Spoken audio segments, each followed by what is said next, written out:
지난 주일부터 제가 에스겔서를 가지고 설교를 하고 있습니다. 그래서 이 8월 한 달 동안은 생명의 삶 큐티 본문에 따라서 에스겔서 24장 속에서 몇 장을 이렇게 선택을 해서 지난주 1장에 이어 오늘은 5장 그리고 또 3주 더 에스겔서를 살펴보려고 합니다. 사람은 흔히 이성적 동물이다라고 이렇게 말합니다. 왜냐하면 논리적으로나 도덕적으로 판단하고 결정하기 때문이죠. 이 논리적이다라고 말하는 것은 수학이나 과학, 철학 이런 어려운 그 학문들 속에서 그 복잡한 문제들을 분석하고 또 해석할 수 있는 능력이 있기 때문에 논리적이다라고 얘기를 하고, 또 도덕적이다라고 말할 수 있는 것은 이성적으로 도덕적인 원칙을 세우고 그 규범들을 이해하고 또 공동체의 유익을 위해서 활동하기 때문에 그런 말들을 쓰지요. 그래서 이 논리적 또 도덕적 사고를 통해서 또 이성과 감성이라는 또 용어가 생기고, 또 제인 어스틴이라는 또 작가는 또 이성의 대표인 엘리너와 또 감성의 대표인 메리앤을 통해 이 인간의 두 속성들이 어떤 관계를 나타내는지를 또 소설로 또 쓰기도 했죠.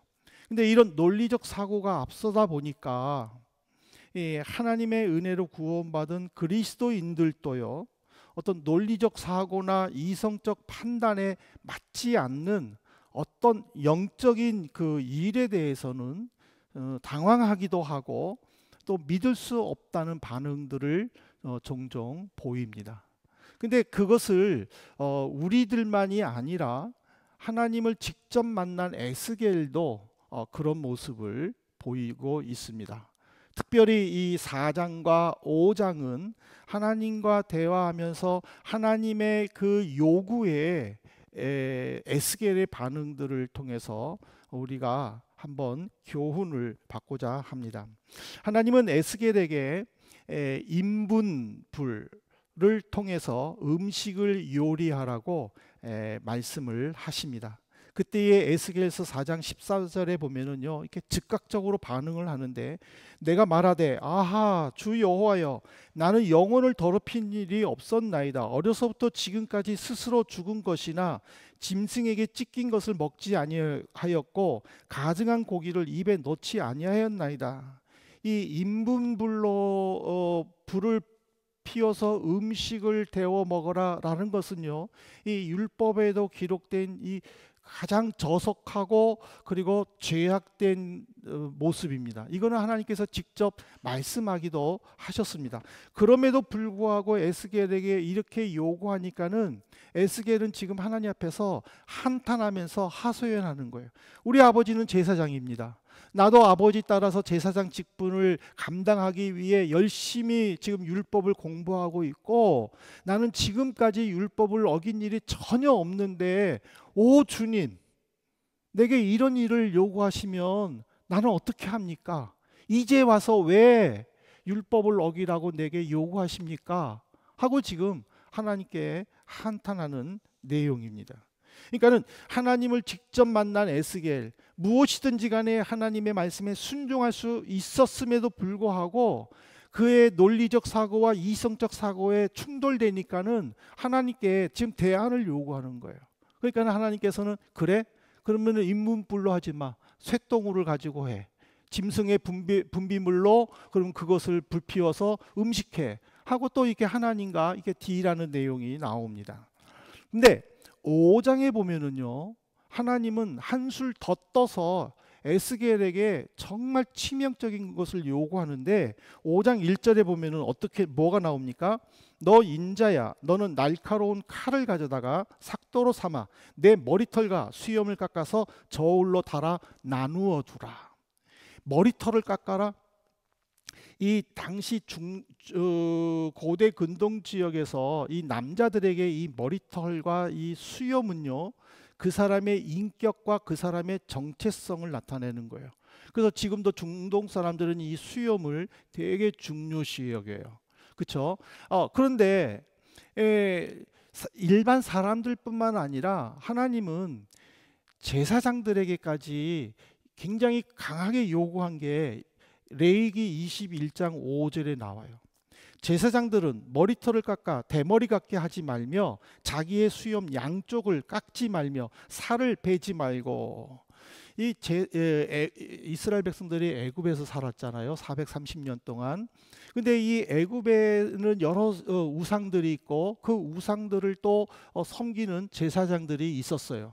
근데 그 제사장들은 가족들을 잃거나 친척을 잃을 때에, 친척이 죽을 때에 그 슬픔을 표시하기 위해 자기의 머리털을 밀었어요. 그리고 또 칼로 자기의 살을 이렇게 흠집내서 피를 흘리기도 해요. 또 이것이 하나의 또 제사 의식으로도 생각을 했었어요. 그래서 하나님은 이스라엘 백성들이 애굽에서 그런 모습을 보고 430년 동안 생활했기 때문에 출애굽 시키면서 제일 먼저 백성들에게 또 제사장들에게 요구한 것은 뭐냐면 어떤 일이 있어도 머리털을 밀지 말라라고 명령을 하셨어요. 그런데다가 또 수염을 둥글게 깎지 말라라고 말을 했는데 이 말이 무슨 말이냐면 양쪽을 깎지 말라는 말은 뭐냐면 긴 수염의 끝을 둥글고 짧게 자르지 말라라는 거예요. 그러니까 그냥 수염은 자연스럽게 길러라라는 거예요. 거기에 어떤 모양을 두지 말라라는 거예요. 왜냐하면 이 애굽의 제사장들은 종교 의식으로 이 수염의 모양을 냈어요. 그래야 자기들을 통하여 신의 계시를 받는다라는 그런 생각을 하고 이 수염을 다듬었어요. 근데 하나님은 그거를 명령하신 거예요. 제사장들은 어떤 일이 있어도 수염을 깎지 말아라.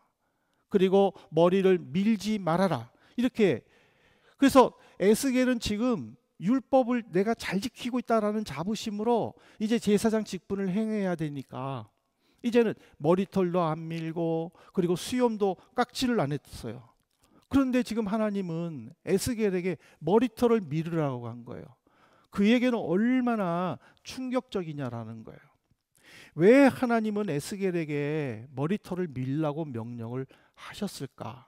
많은 주석학자들은 바로 남쪽 유다와 북쪽 이스라엘을 멸망시키려는 하나님의 의지이다라고 해석을 해요. 사실 하나님도 그렇게 말씀하셨잖아요. 12절에 보니까는 머리털 3분의 1을 성읍 안에서 불사르고 또 3분의 1을 밖에 나가서 칼로 치고 그리고 또 3분의 1은 또 바람에 흩어버려라. 이런 것들이 12절에 보니까는 예루살렘에 닥칠 전염병과 기근과 칼에 의해 멸망당하게 될 하나님의 심판의 상징이다라고 지금 기록되어 있어요. 그러니까 결국에는 이 에스겔 5장은 정말 우리에게는 하나님의 공의를 나타내는 그 심판이라는 무서운 메시지이지만 이 메시지 속에는요 3가지의 하나님의 숨은 뜻이 있어요. 그것은 성도들을 향한 또 우리를 향한 하나님의 요구인데 그것을 통해서 우리가 한번 새롭게 이 시대에 또 결심하고 또 믿음의 모습을 보일 수 있기를 바랍니다. 첫 번째는 뭐냐면 하나님의 영광을 위해서 우리는 수치를 당할 줄 알아야 돼요. 모욕을 당할 줄 알아야 돼요. 하나님의 영광을 위해서라면 부끄러움을 당해도 부끄럽지 않게 행동을 해야 된다는 말이에요. 근데 참 은혜를 받고 또 기도 응답을 많이 받고 또 주변에서 정말 신실한 성도다. 아이고 정말 형제들에게는 전도사님 같네. 또 자매님들에게는 또 아유 좀 사모님 같네. 그런 소리를 듣는 사람이라 할지라도 사실은 은연중에 자기에게 강한 사람들 많아요. 자기를 더 생각하고 자기를 더 다른 사람들보다 높여야만 되는 그런 교인들이 많다라는 사실이죠.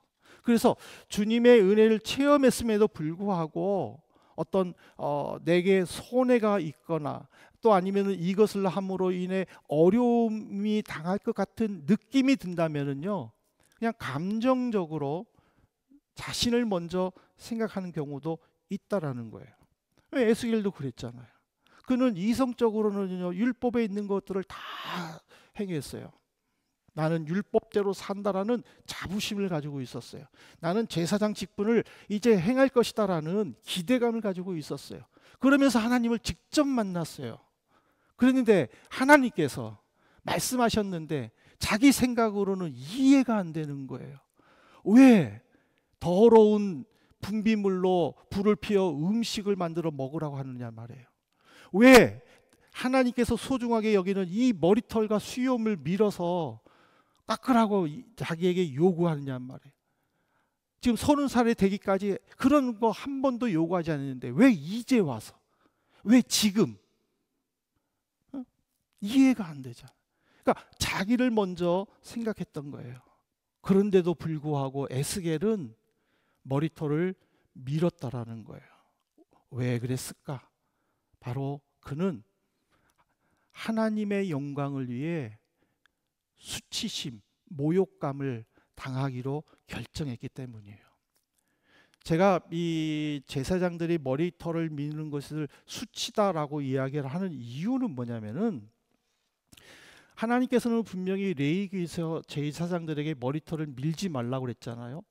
머리털을 밀지 말라고 명령을 했는데 그 명령을 순종해야 할 제사장이 머리털을 밀어버렸다는 말이죠. 그렇다면 뭐예요? 제사장 직분을 포기한다라는 뜻이에요. 나는 하나님으로부터 받은 사명을 더 이상 감당하지 않겠다라는 중도 포기와 같다라는 거예요. 그것이 그에게는요, 얼마나 수치겠어요. 저도 가끔 가다가 그런 생각을 해봐요. 제가 지금 이렇게 목사 직분을 가지고 성도님들께 주일날에 말씀을 전하고 말씀을 나누고 있지만은, 내가 어느 순간에 너무 힘들어서 나도 번아웃이 와가지고 이 자체를 내가 감당할 수 없을 만큼이 되어서 포기해 버린다. 그러면은 이 나이에 내가 이것을 내려놓는다, 포기해 버린다 했었을 때에 내 심정은 어떨까? 저는 그거를 한번 늘 생각을 해봐요. 에스겔이 지금 머리털을 밀고 수염을 밀었는데 그냥 자기 머리털과 수염을 깎았다라는 이 한 문장으로 그의 심란한 마음, 혼란스러운 마음을 표현할 수 있을까요? 그건 아니라는 거죠. 거기에는 깊은 에스겔의 고뇌가 있고 주님을 위해서 희생하고 헌신하려고 하는 그의 그 자세를 우리는 생각해 봐야 한다는 것이죠. 우리가 이거를 한번 우리 삶에 적용을 해 봅시다. 우리가 이 삶을 적용을 해서 정말 내가 주님을 위해서 어떤 상황 속에서도 정말 모욕감을 받아도 내가 그것을 참고 견디겠느냐라는 거예요. 대중들이 많은 사람들 앞에서 내가 음식을 놓고 내가 두 손을 모으고 하나님께 기도하고 음식을 먹을 수 있느냐라는 거예요.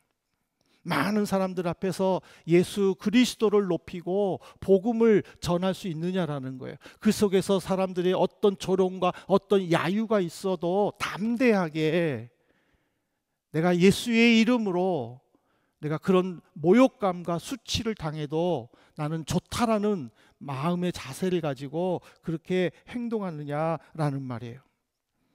우리가 은혜를 받고 나선 다음에 내가 주님을 위해 살겠습니다, 말씀에 순종하겠습니다 라고 생각은 하고 있지만, 그러나 정말 우리가 어떤 상황 속에서든지 주님께서 나를 보내주시는 그 삶의 현장 속에서 나는 예수 믿는 사람입니다 라고 말할 수 있느냐라는 거예요. 우리 기독교인은요, 얼마든지 신분을 속일 수 있어요. 스님들 보세요. 머리를 팍팍 깎잖아요. 그리고 스님들만이 입는 옷이 있잖아요. 신분을 못 속여요. 그렇죠? 신부님들 보세요. 신부님들은 로만 칼라를 하잖아요. 언제든지 검정 옷을 입어야 돼요. 신분을 속일 수 없어요. 목사는 어때요? 제가 이렇게 입고 설교하잖아요. 이렇게 입고 활동할 수 있어요. 그렇잖아요. 사회에서 활동하는 거하고 교회에서 입는 옷하고 목회자는요 틀린 게 없어요. 그래가지고는 이제 몇몇 한국의 교단에서는 목사들만의 옷을 만들었는데, 사실 그것이 그냥 교회의 공식적인 옷이지 그것을 입고 밖에 나가서 활동하지는 않는다라는 거죠. 그러니까 목회자는 얼마든지 자기 신분을 숨길 수 있어요. 숨긴다고 해서 정말 자기 마음대로 살아야 되느냐, 이걸 우리는 한번 고민해 봐야 된다는 거죠. 우리 성도님들이 예수 믿는 모습을 일반 사람들에게 직접적으로 보이지 않으면요 그들과 똑같은 사람이에요. 그렇잖아요. 예수 믿는 사람들이 뭐 특별한 옷을 입고 다니는 것도 아니잖아요. 그럼에도 불구하고 정말 내가 예수의 제자로서, 하나님의 자녀로서의 모습, 그 행동을 통하여 주변에서 비웃음과 조롱이 있더라도 내가 에스겔처럼 참고 하나님의 영광을 나타내야 되겠다 고민하는 우리가 되어야 될 줄로 믿습니다. 그 다음에 두 번째로는 구원받은 자에게 주어지는 책임을 우리는 감당해야 합니다. 하나님께서는 에스겔을 통해서 유대 백성들의 그 이중적인 행동을 책망하면서 그 심판의 불가피성을 에스겔 5장 5절에서 이렇게 말씀하시죠. 주 여호와께서 이와 같이 이르시되 이것이 곧 예루살렘이라 내가 그를 이방인 가운데에 두어 나라들이 둘러있게 하였거늘. 그러니까 이게 왜 무슨 말이냐면, 하나님의 계획은요 예루살렘을 중심으로 이방 나라들이 이렇게 쭉 둘러있을 때에 하나님은 이들을 통해서 이방 나라 사람들에게까지 하나님의 백성으로 삼을 계획을 세우신 거예요. 그래서 이스라엘 백성들이 다른 어떤 민족들보다도 경건해야 되고 하나님 말씀에 전적으로 순종해야 되고, 그리고 주변 사람들에게 하나님을 믿는 백성의 모습을 보여야 돼요. 그런데 문제는 뭐냐면, 하나님은 이런 계획을 가지고 있는데 이스라엘 백성들은 하나님의 계획대로 살지를 못한 거예요. 믿음을 수출하는 것이 아니라 이방 민족들의 모습들을 자기네들이 흡수한 거예요. 그래서 하나님을 섬기면서도 우상을 섬기면서 율법을 무시하고 하나님을 배반하기 시작을 한 거예요. 그래서 읽지는 않았지만은 에스겔서 5장 6절에 보면은요 하나님은 이렇게 한탄을 해요. 이스라엘 백성들이 내 규례를 거슬러서 이방인보다 악을 더 행했다. 악함이 둘러있는 나라들보다 더 악하다.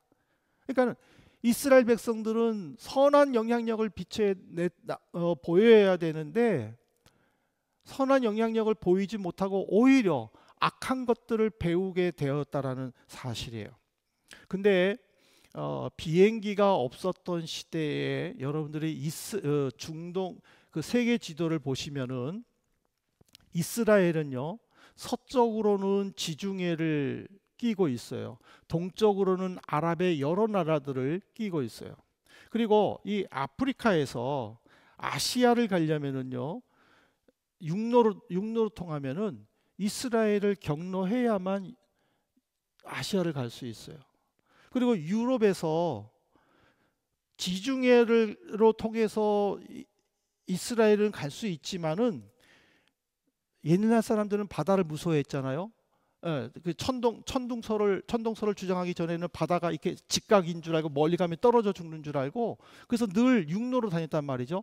그러면은 유럽에서 아프리카를 가려면은요 아시아를 거쳐 이스라엘을 거쳐서만 아프리카를 갈 수 있었던 거예요. 그러니까는 이 이스라엘은 다리예요. 아프리카에서 아시아로, 유럽에서 아시아로, 아프리카로 연결해주는 다리예요. 왜 하나님은 이 이스라엘을 지중해 이외에는 고립된 곳에 위치해 놓았느냐라는 거예요. 여기는 여러 나라 사람들이, 다양한 사람들이 오고 가면서 이스라엘 백성들이 하나님을 믿는 모습을 보고 그들도 하나님을 섬기며 하나님의 자녀가 되게 하려는 그 계획이 있었다라는 것을 가르쳐 주는 거예요. 근데 이스라엘 백성들은 그러지를 못했던 거예요. 이거를 통해서 우리가 고민해야 될 문제는 뭐냐면 하나님으로부터 받은 은혜를 버리는 것은 범죄다라는 거예요. 하나님께서 왜 이스라엘 백성들을 보호해 주셨어요? 하나님께서 왜 이스라엘 백성들에게 필요한 것들을 채워 주셨어요? 하나님께서는 왜 이스라엘 백성들을 주변의 이방 나라들로부터 안전하도록 보호해 주시고 평화를 주셨어요? 그들에게 풍요로움을 주셨어요. 그것을 통하여 복음을 수출하게 하려는 하나님의 뜻이었어요. 그런데 그들은 그렇게 살지를 못했어요. 오늘 우리가 그러지 않아요? 하나님으로부터 은혜를 받고 하나님께 기도할 때마다 응답을 받는, 그래서 하나님으로부터 풍요로움을 누리지만 그 누림을 다른 사람들에게 다시 돌려주고 있느냐라는 거예요. 세상의 영향을 받지 않고 그리스도인으로서 선한 모습을 나타내고 있느냐라는 사실입니다. 왜 오늘날 기독교가 사람들에게 욕을 먹습니까? 바로 교인들이, 그리스도인들이 선한 영향력을 나타내지 못한다라는 것 아닙니까? 그렇다면 우리만이라도 하나님을 온전히 체험하고 세상의 영향력을 받지 않고 내 믿음의 선한 영향력을 주변에게 나타내야 될 줄로 믿습니다. 그러기 위해서는 우리는 주님께 순종하는 모습, 하나님의 뜻에 따르려고 하는 인도하심을 온전히 맡기는 믿음의 모습을 보여야 될 줄로 믿습니다. 마지막 세 번째로는 심판 중에도 하나님의 긍휼이 있음을 우리는 믿어야 합니다. 에스겔 5장 3절에 보면은요, 하나님께서 남은 자를 향한 그 긍휼을 이렇게 표현하십니다. 너는 터럭 중에서 조금을 내 옷자락에 싸고, 지금 머리털을 다 밀라고 그랬잖아요. 3분의 1은 바람에 흩으라고 그랬잖아요. 3분의 1은 예루살렘 성읍에서 불태우라고 그랬잖아요. 3분의 1은 칼로 치라고 그랬잖아요. 그렇다면 이런 것들은 그냥 떨어지면 끝이에요.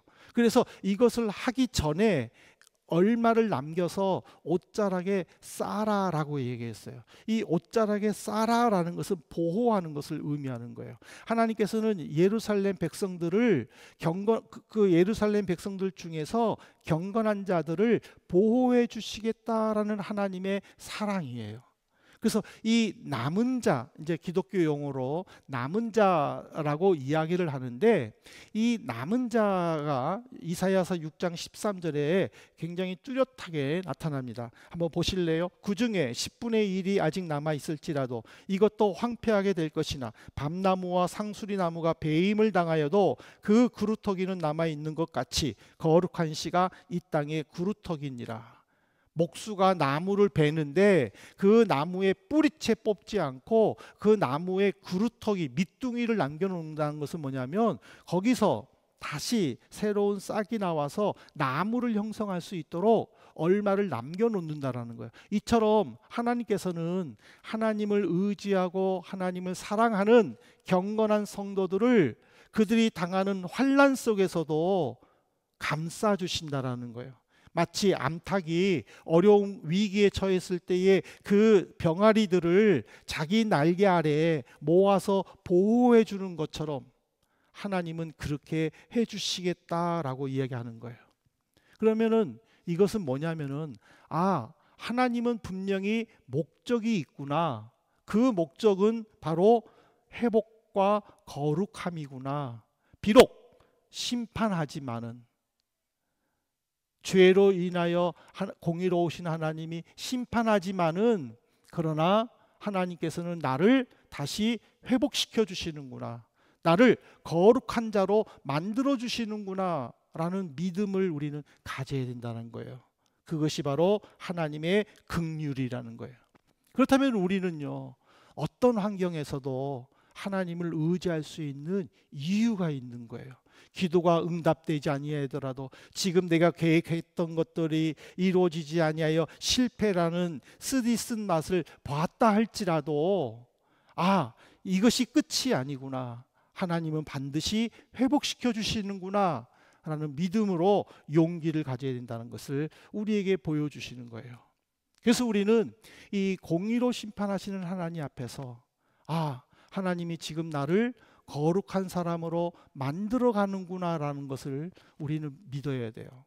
내가 어떤 상황에 있든지 하나님께서 지금 나를 이거를 통하여 하나님의 뜻을 이루어 가시는구나 라는 믿음의 눈을 가질 때 우리는 하나님의 사람으로 거듭나고 또 주님의 영광을 위해 힘써 사는 믿음의 성도가 될 줄로 믿습니다. 이제 말씀을 맺겠습니다. 사랑하는 성도 여러분, 우리가 말씀으로 산다는 것은 참 어렵습니다. 정말 세상에 여러 유행들이 있고 또 사상들이 있고 또 풍조들이 있잖아요. 그것을 우리가 다 무시하고 그냥 하나님 말씀대로 살기는 참 어려운 시대인 것만은 사실입니다. 그럼에도 불구하고 이 어려운 시대에 우리가 심판하시는 하나님, 또 그 심판을 통하여 회복시켜 주시려고 하는 하나님의 섭리를 깨닫기 위해서는 우리는 발버둥 쳐야 된다는 거죠. 어떤 상황에 있어서도 내가 이해가 되지 않지만은 그것을 받아들이려고 하는 믿음을 우리는 가져야 된다는 거예요. 힘들고 어려울 때마다 낙심하고 또 즐거울 때마다 기뻐하고 그런 파도 타기가 아니라 어떤 상황 속에서도 기뻐하고 안심할 수 있는, 그래서 마음의 평화를 누릴 줄 알아야 된다는 것을 하나님은 이 말씀을 통해서 우리에게 가르쳐 주는 거예요.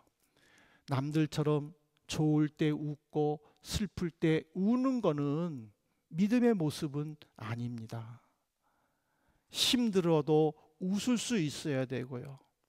기쁠 때는 더 웃을 수 있는 그런 믿음이 진정한 믿음이라는 것을 오늘 우리에게 가르쳐 줍니다.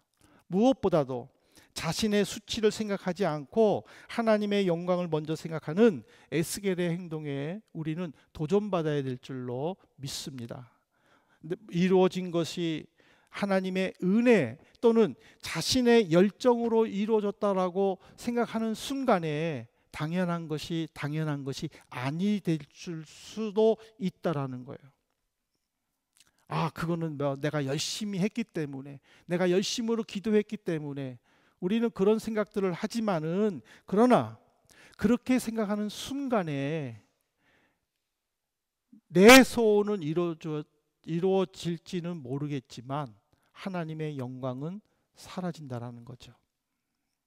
오히려 그런 순간에 내 열정이 아니라 오직 하나님의 은혜, 하나님의 인도라고 고백하며 그 모습을 보일 때 나를 통하여 하나님의 영광이 나타난다는 사실입니다. 그래서 이런 은혜들이, 이런 믿음의 모습들이 우리 성도님들께 임하시기를 주님의 이름으로 축복합니다.